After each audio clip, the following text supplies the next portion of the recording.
Nós vamos conversar com o ex-prefeito de São Paulo e ex-ministro da Educação, Fernando Haddad. Bom dia, Haddad. Bom dia, Glauco. Como é que você vai? Um abraço a todos que nos acompanham.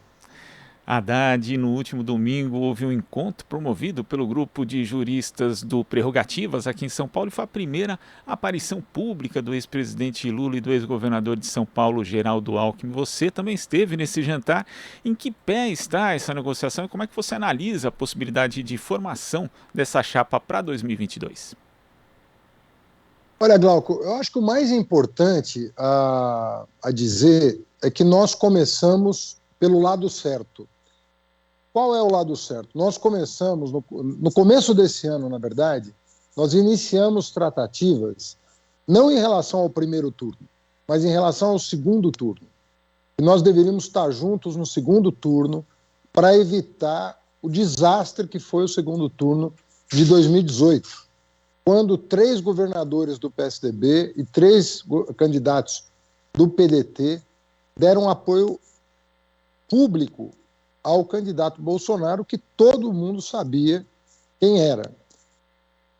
Nós, então, começamos a construir o segundo turno, né, no começo desse ano, e nos aproximamos das forças que no segundo turno de 2018 ficaram com o Bolsonaro. E isso está rendendo bons frutos, independentemente do desfecho das negociações para o primeiro turno. Eu tenho certeza que nós vamos ter um segundo turno, se houver, muito diferente do que foi 2018. Nós não vamos deixar, de maneira nenhuma, que o Brasil tenha mais 4 anos de pesadelo, como tem sido o governo Bolsonaro até aqui. Então, toda a construção parte desse pressuposto. E agora, o desfecho vai depender de muita negociação, vai depender das partes envolvidas, dos partidos envolvidos. Eu acho que ainda temos aí etapas a cumprir. Agora, o balanço das aproximações é muito bom e isso tem que ser celebrado, de que nós estamos preparando o caminho para o restabelecimento da democracia no país, para o restabelecimento da Constituição de 88, independentemente da decisão que cada partido vai tomar no primeiro turno. Isso é o mais importante a celebrar nesse momento. Vamos torcer para que as conversas prosperem, mas o que vai acontecer é que nós vamos ter um 2022 diferente de 2018. E quando você fala do segundo turno de 2018, Haddad, houve ali o apoio de público de algumas lideranças, como Marina Silva, Joaquim Barbosa, mas também diversas outras, né, que hoje já mudaram de posição, acabaram não aderindo à sua candidatura ali, mesmo sabendo o que Bolsonaro era, né? Porque, como você falou, todo mundo sabia o que ele era, alguém que não acredita na democracia, que ataca as instituições. Por que essas lideranças não fizeram essa adesão ali àquela altura, né? Sendo que depois teve gente até que mesmo antes de Bolsonaro assumir, já estava falando em fazer frente pela defesa da democracia. Olha, foi uma escalada de incompreensão, desinformação. Começou em 2013, né, e continuou até 2018.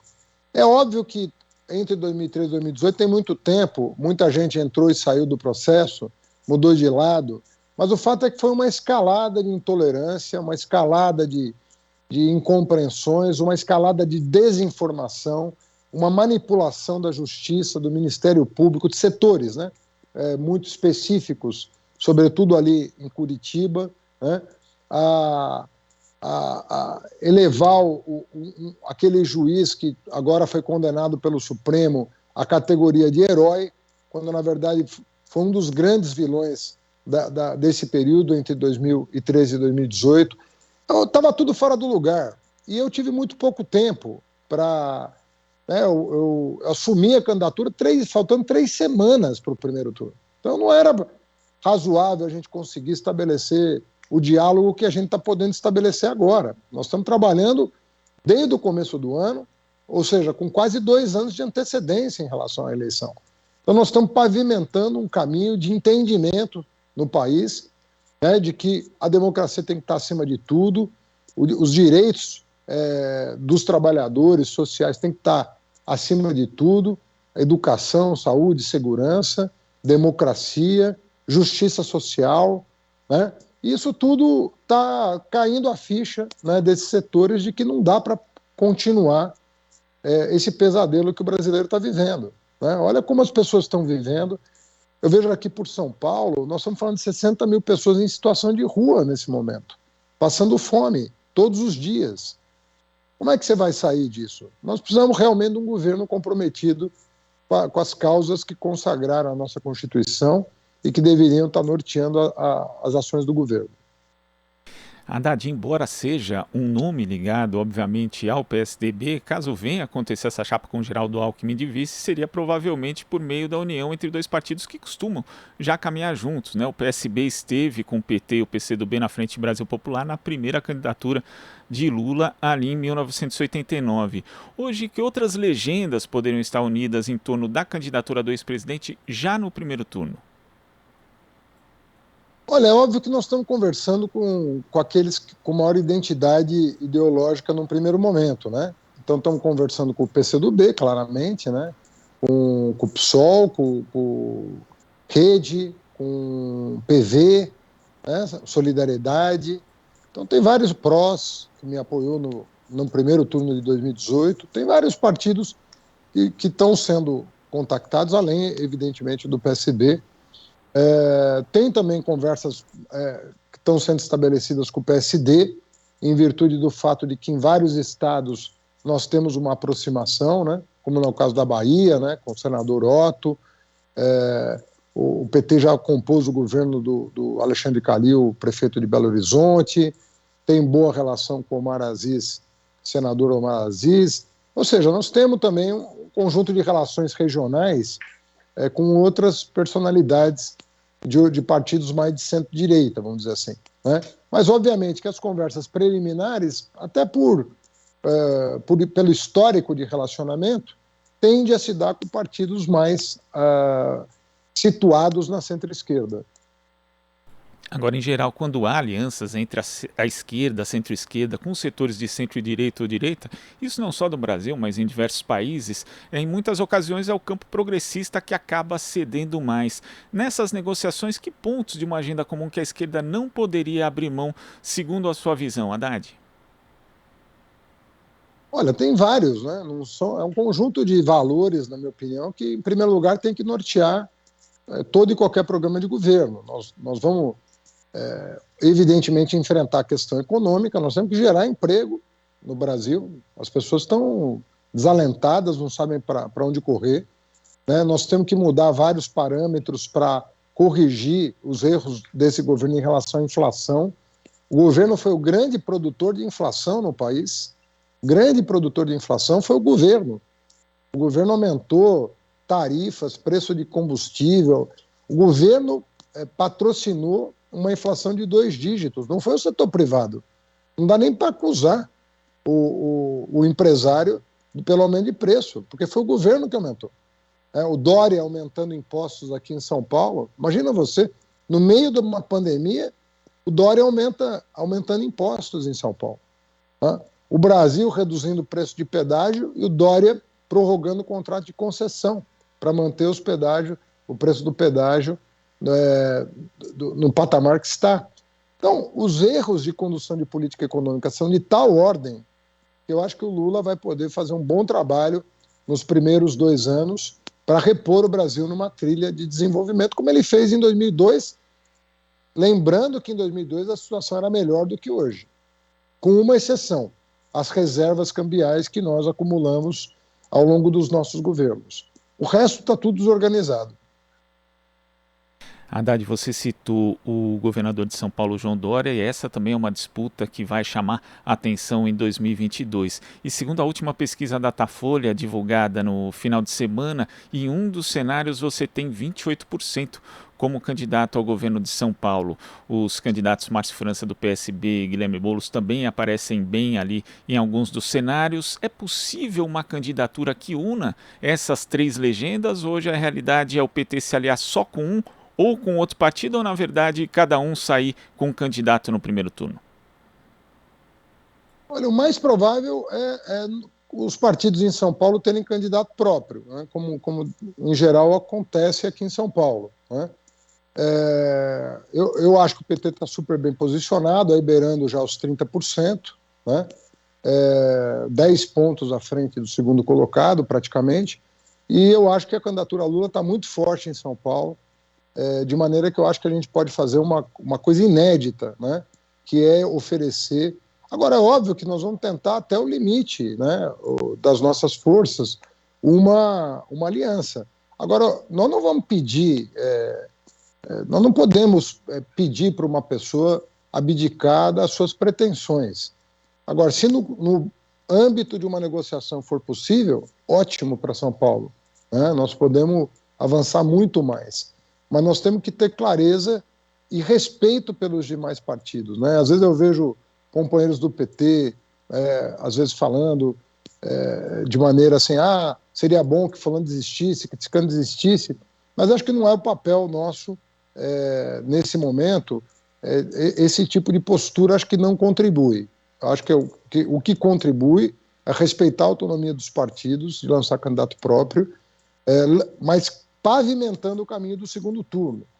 A gente tem que valorizar mais o segundo turno, né? Porque ao valorizar o segundo turno, a gente ganha as eleições com alguém que seja mais progressista. Então, nós temos toda a condição de fazer um grande primeiro turno aqui, né? Nós temos 3 palanques apoiando a candidatura do presidente Lula, ou 2 palanques apoiando a candidatura do presidente Lula, e no segundo turno unirmos forças para derrotar o Bolsonaro aqui em São Paulo. Agora, uma preocupação recorrente que o ex-presidente Lula, inclusive, tem se manifestado, falou aqui em entrevista ao jornal Brasil Atual, é em relação às bancadas no Congresso Nacional. O PT já está discutindo alguma estratégia em relação a isso? Puxadores de votos vão sair nos estados para tentar alavancar as bancadas de deputados, por exemplo? Vão ser ampliados os espaços também, o suporte material a candidaturas oriundas de movimentos populares, sociais, segmentos como o movimento negro, LGBTQIA+. Quais as estratégias que se desenham hoje, Haddad? Olha, eu acho que a gente está fazendo um papel certo, a gente está angariando apoios muito importantes, né? Uma das principais lideranças da Coalizão Negra, por exemplo, se refiliou ao PT, né? O Douglas Belchior, o Jean Willis se filiou ao PT, o Contarato se filiou ao PT, lá no Espírito Santo. Eu acho que tem vários quadros que estão se reaproximando do PT de maneira muito interessante, e nós queremos abrir espaço, não é só na chapa, não. Nós já avisamos essas pessoas que nós temos todo interesse em discutir governo com elas. Eu acho que a gente tem que fazer um governo mais participativo, mais plural. Nós avançamos muito, Glauco, na questão da universidade.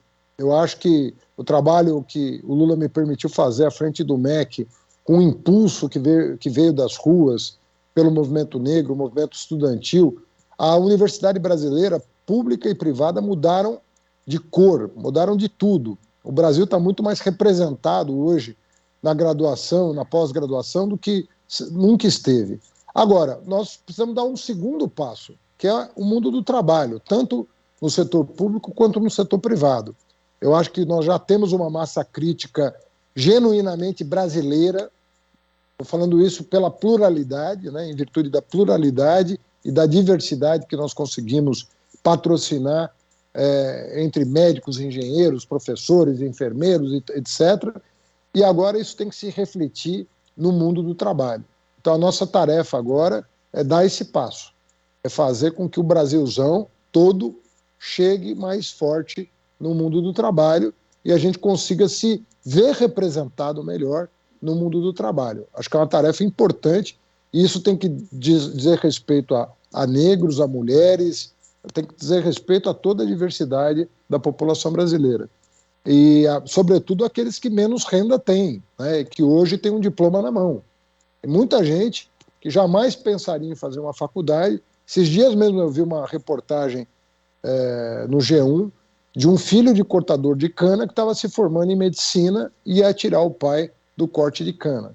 É esse Brasil que a gente quer. Essa é a foto que a gente quer do Brasil para o futuro próximo. Não para daqui 100 anos, para já. Inclusive você chegou a comentar no Twitter sobre a eleição de Gabriel Boric no Chile, né? Ele que faz parte de uma geração de pessoas que foram justamente às ruas para lutar por acesso à educação A educa... superior. Né? Você acredita que esse Olha, movimento possa acontecer no Brasil também? A gente ter parlamentares, pessoas participando institucionalmente da vida política do país, que vem desse aumento da diversidade nas universidades?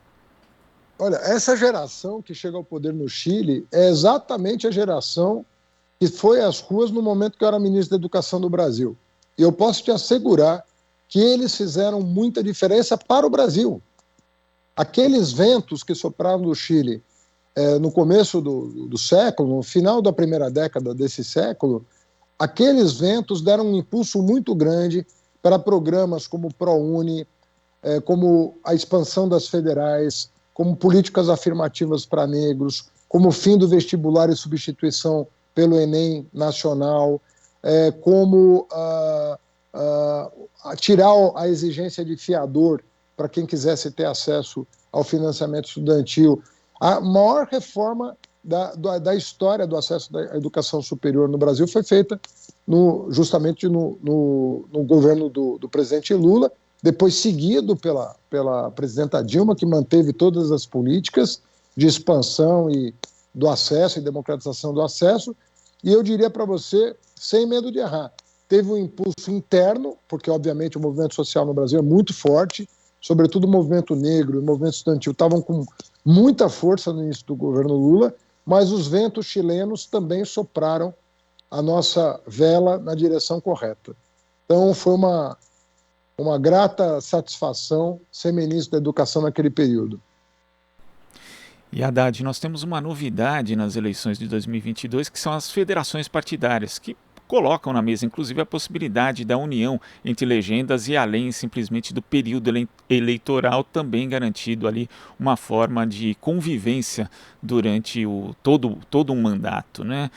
Como é que você vê essa possibilidade, mesmo que ainda não tenha regulamentação por parte do TSE? Isso pode ser um avanço para o processo político brasileiro?